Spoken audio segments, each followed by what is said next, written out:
देखिए, दिनांक 14 मार्च 2025 को ग्राम कर्री में समय लगभग 2:30 बजे के आसपास एक घटना घटित हुई थी, जिसमें कि सुरेंद्र राजभर जो हैं सन ऑफ चौथी, इनके घर पे ये स्पीकर पे कुछ गाने वाने लोग बजा रहे थे, कुछ लोग डांस वांस कर रहे थे। उसी को लेकर यहाँ पे विवाद हुआ, जिसमें कि मारपीट भी हुई, पत्थरबाजी भी हुई और यहाँ जो पशुओं को जो बांधते हैं, जो घास फूस की मड़ई होती है, उसमें आग लगने की घटना भी घटित हुई। तो तत्काल जो सूचना प्राप्त हुई, उनके सूचना के आधार पर जो मुकदमावादी हैं सुरेंद्र राजभर, उनके तहरीर के आधार पर मुकदमा पंजीकृत किया गया 64/25। सुसंगत धाराओं में पंजीकृत करने के बाद 4 लोग के खिलाफ उन्होंने दिया था, चारों लोग का नामजद उसमें मुकदमा लिखा गया।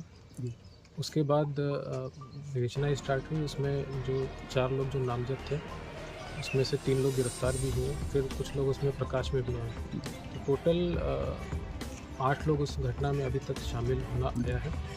8 लोगों में से 5 लोग की गिरफ्तारी हो गई है। जो लोग गिरफ्तार हो गए हैं उनका नाम है रत्नेश तिवारी, आशुतोष तिवारी, अशोक तिवारी, साथ ही जयप्रकाश यादव और योगेंद्र यादव।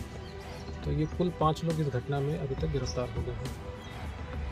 आज दिनांक 23 मार्च 2025 को एक सूचना BRD हॉस्पिटल से प्राप्त हुई है। उसमें चूँकि घटना में 2 लोग चोटिल थे, इसमें अनिल राजभर और संतराम राजभर, ये दोनों लोग काफ़ी गंभीर रूप से चोटिल थे। यहाँ से जिला अस्पताल गए थे, जिला अस्पताल से फिर उनको रेफ़र किया गया था BRD हॉस्पिटल गोरखपुर में। उनका उपचार चला। जो अनिल राजभर हैं, उपचार के उपरांत वहाँ से डिस्चार्ज हो गए। डॉक्टरों ने जब उनको पाया कि सब उनका उपचार सही हो गया तो उनको डिस्चार्ज किया। लेकिन जो संतराम राजभर हैं, आज सूचना अभी प्राप्त हुई है 2 घंटे पहले कि उपचाराधीन ही उनकी मृत्यु हो गई है। इसमें आगे की जो प्रक्रिया है, पंचायतनामा की कार्रवाई और पोस्टमार्टम की कार्रवाई ये कराई जा रही है।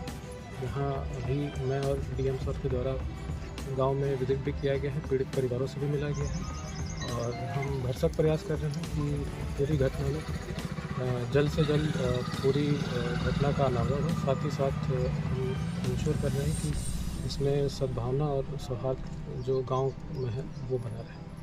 सर, यादव परिवार का एक लोगों का कहना है कि वो इस घटना में शामिल नहीं थे और दूध बेच करके आए थे और घर पे खड़े हुए विवाद हो रहा था और उस समय वो गांव पे थे, मतलब गांव के अंदर थे, यहाँ पे थे नहीं, और उनको भी गिरफ्तार कर लिया गया। देखिए, जब घटना घटित हुई तो मेरे द्वारा घटनास्थल का निरीक्षण किया गया था।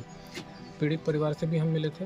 पीड़ित परिवार ने बड़ा स्पष्ट रूप से बताया था और गाँव के और भी लोगों ने भी बताया था कि इसमें जो JP यादव हैं, इनके छत पे चढ़ के पथराव किया गया था। इनके छत का इस्तेमाल किया गया और डायरेक्टली और इनडायरेक्टली दोनों तरीके से ये घटना में इन्वॉल्व थे। चूँकि बयानों में भी आ रहा है और यहाँ जब हमने CDR में लोकेशन भी चेक किया, बाकी और जो तथ्यों से, बाकी और तरीके से जब हमने जानकारी की तो उनकी घटना में संलिप्तता हमने पाई।